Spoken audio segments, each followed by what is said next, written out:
Tato, another great story. It's called Ahoy There, Little Polar Bear. It's written and illustrated by Hans de Beer, and it's a north-south book. Ahoy There, Little Polar Bear. Lars, the little polar bear, lived with his mother and father near the North Pole, where everything was white for as far as the eye could see.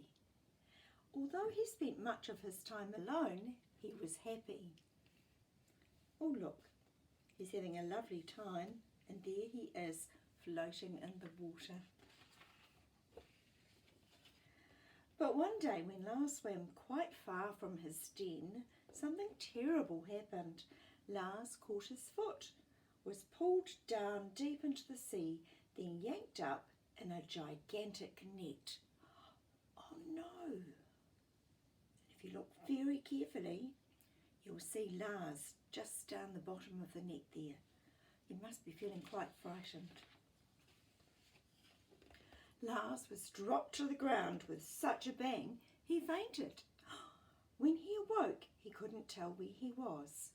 Above him was a ladder, so he climbed up the slippery rungs. Have you guessed where he is? That's right, he's on a ship. Lars roamed the long hallways. It seemed he was all alone until something rustled behind him. As he turned around, two large eyes stared at him. Lars ran for his life. Just when he thought he was safe again, he heard a voice. "Don't be afraid, it's only me, Nemo, the ship's cat. Welcome aboard." Lars looked up. Above him was a friendly-looking creature with orange fur.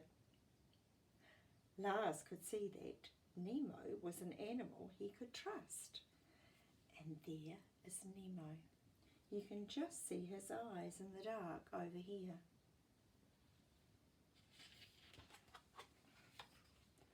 "I'm Lars," said the little polar bear. "I'm trying to get home as soon as I can." "I'm afraid that isn't possible, at least not right away," Nemo said. "Your home is a long way from where we are now." "Where are we?" asked Lars. "We're on a ship on our way back to port. Once we're there, I'll take you to see some friends who may be able to help. But until then, there isn't anything we can do. Why don't we get something to eat? I expect you're very hungry." When he had eaten, Lars felt much more cheerful. He curled up beside Nemo and fell asleep. And there are the two new friends.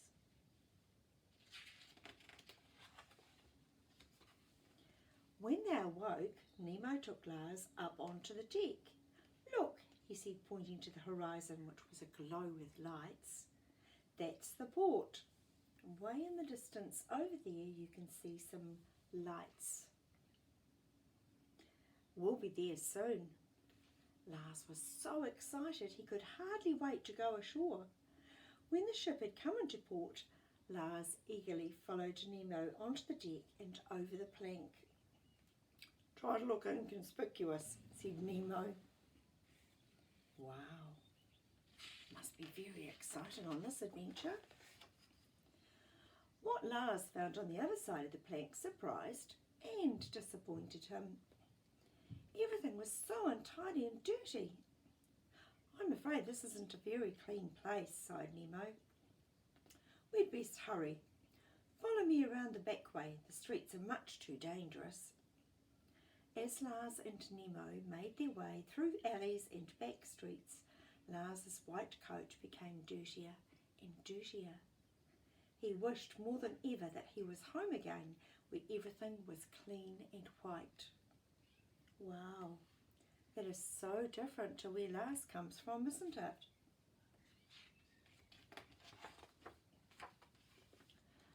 Following Nemo over fences and along walls took all of Lars's efforts. At last Nemo stopped. "We've arrived," he announced. "Wait here a moment." It was very dark. Many eyes were staring at Lars. He grew quite nervous. But the eyes belonged to some more cats who turned out to be just as friendly as Nemo. You can see all the eyes of all the cats hiding in the dark. They thought the cats looked grave as Nemo explained Nars's problem. They thought it over for a few minutes, then a black and white cat stepped forward. "I'm Johnny, also a ship's cat," he said. "My ship is leaving for the Arctic tomorrow. We must get you on board before daylight." So the Arctic is right at the top of the world. That's where it's really, really cold. Wow, and there are all the cats having a chat to see how they can help Lars. Lars, Johnny and Nemo had to rush back through the alleys and backyards. Lars was so excited to be on his way home again, he forgot to watch where he was going and was almost hit by a truck. Oh no. When Lars reached the ship, he said goodbye to Nemo quickly, for there was not much time. It was a sad moment. Here we go. And there's Nemo down the bottom there. For Lars, the time on the ship passed quickly. It wasn't long before he spotted something wonderful on the horizon. "Look, Johnny," he shouted, "the North Pole. See how clean and white it is? I was once as clean and white as that." That night, when the ship anchored, Lars thanked Johnny and set off for the beautiful white shores of the North Pole. There he is, climbing down the anchor chain. The anchor chain holds the ship in place so it doesn't move around too much.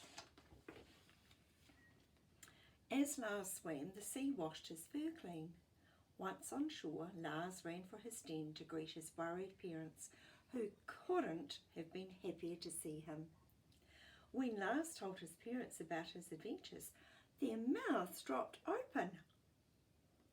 "And this is what Nemo looks like," Lars explained as he tried his best to look like a cat. Although his parents were not sure they understood, they were so happy to have Lars home again, it didn't really matter. That night, they all slept close together. After that day, Lars's father often found his son gazing out at the horizon. "What are you looking for?" he asked.